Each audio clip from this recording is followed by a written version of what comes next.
हाँ जी बच्चे, गुड आफ्टरनून.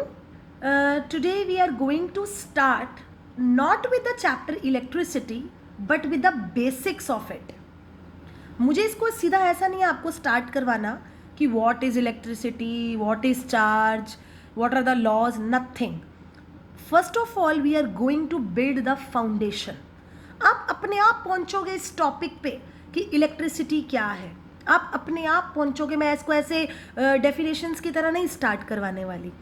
मैं आपको पास्ट बताने वाली, कैसे शुरुआत हुई, कैसे किसी के मन में आया कि इलेक्ट्रिसिटी क्या है.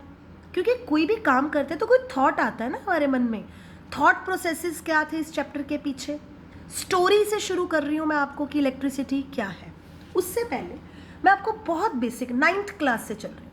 आप जिस रूम में भी बैठकर मेरी ये वीडियो सुन रहे हो, आपके रूम में मुझे नहीं पता क्या क्या चीज़ें होंगी, लेकिन मैं अपने रूम की बात करूँ तो मेरे आसपास पेन पड़े हैं, बुक्स हैं, बेड है, चेयर है और मेरी वाटर बॉटल है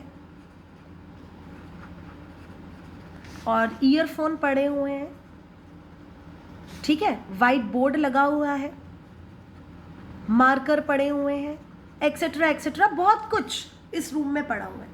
तो इन सारी चीज़ों में एक बात कॉमन है, they all are known as matter. इन सबको मैटर बोलते हैं. अब मैटर क्या है? मैटर वो है विच हैज़ मास. सबका मास होता है. मेरी वाटर बॉटल का भी भार है. ये देखो, मैं आपको अपनी वाटर बॉटल दिखा रही हूँ, इसका भी भार है. मेरे आसपास इतने सारे पेन्स पड़े हैं, इन सबका भार है. अगर मैं इसको वेइंग मशीन में रखूँ, चाहे भले ग्राम्स में आएगा, मास तो है. बुक्स का तो मास होता ही है. ये आपके सामने देखो, ये डिक्शनरी पड़ी हुई है, इतनी भारी है. उसके बाद बेड का तो ऑब्वियसली भार, वेट होता है. चेयर, ईयरफोन, सबका वेट होता है बच्चे.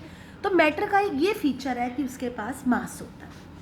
ठीक है, मास, वेट, कुछ भी बोलो. मैटर का एक फीचर और है कि इट ऑक्यूपाई स्पेस. ये जगह भी घेरता है.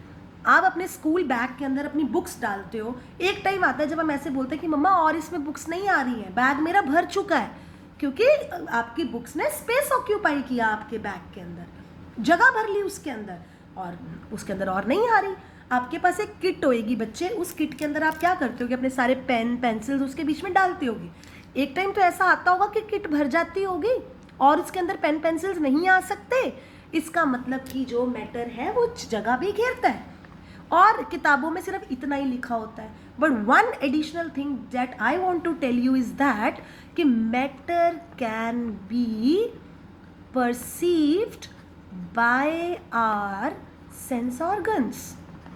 Bye our sense organs.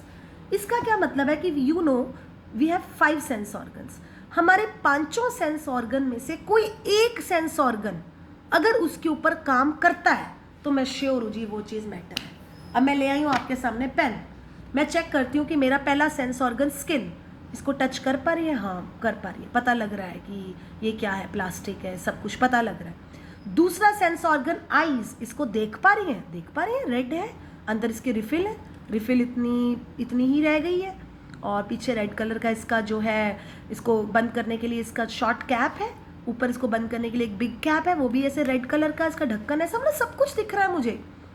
लेकिन हाँ, मैं ये कहूँ कि इसको, अगर मैं इसको कहूँ स्मेल करना है, तो मैं इसको अगर अपने नोज़ के पास लगाऊंगी तो मुझे इंक की फ्रेग्रेंस भी आएगी.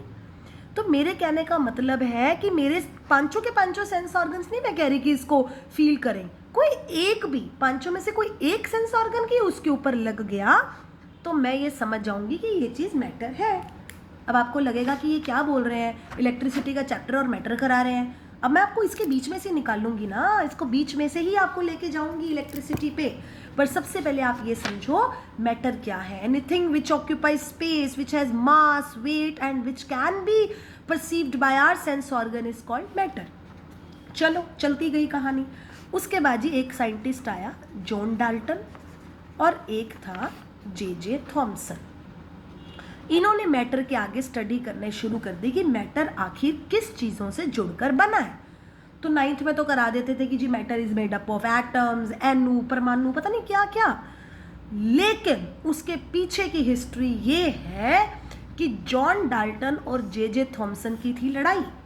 इन दोनों की आपस में लड़ाई किस बात की थी कि जॉन डाल्टन ये बोलता था कि जो मैटर है वो अंदर से खोखला होता है, मैटर किसी भी चीज से जुड़कर नहीं बनता। और जे थॉमसन इसको ये पढ़ी हुई थी कि नहीं, matter is made up of something. अब आप ये मत कहना एटम्स, हम बैकग्राउंड कर रहे हैं, हम हिस्ट्री कर रहे हैं, उसको नहीं पता था किस चीज़ों से। इन दोनों की इतनी लड़ाई रही तो जॉन डाल्टन ने जे थॉमसन से पूछा, सर आपको क्यों ऐसा लगता है कि matter is made up of something, matter किसी चीज़ से जुड़कर बना है? तो उसने एक एग्जाम्पल दिया। वो एग्जाम्पल ये था, कहता कि देखो अगर मेरे पास ये कुछ बिट्स ऑफ पेपर है, ठीक है, ऐसे ऐसे टुकड़े हैं, कागज के टुकड़े, बिट्स ऑफ पेपर,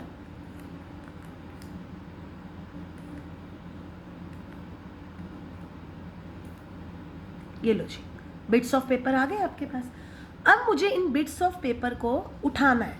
आपने वो फेमस सी एक्टिविटी करी होगी स्केल वाली, ये स्केल है मेरे पास, ठीक है, तो इसको क्या करते हैं, पहले ऐसे बालों पे रब करो। अभी तो मेरे बाल बिल्कुल भी बहुत ड्राई हैं, इसलिए कोई ऑयल नहीं है, तो शायद ये एक्सपेरिमेंट नहीं हो पाएगा।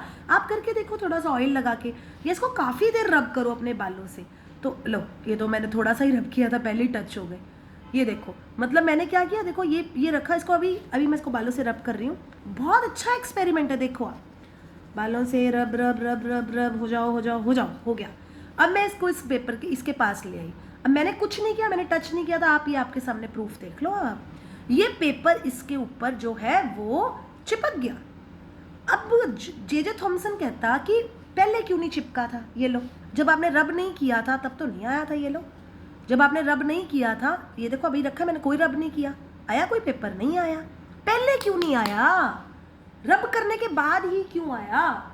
जे थॉमसन कहता मुझे शक है कि पक्का इस मैटर में, ये मैटर है, it has mass, it occupy space, it can be touched, तो मुझे it can be seen by our eyes.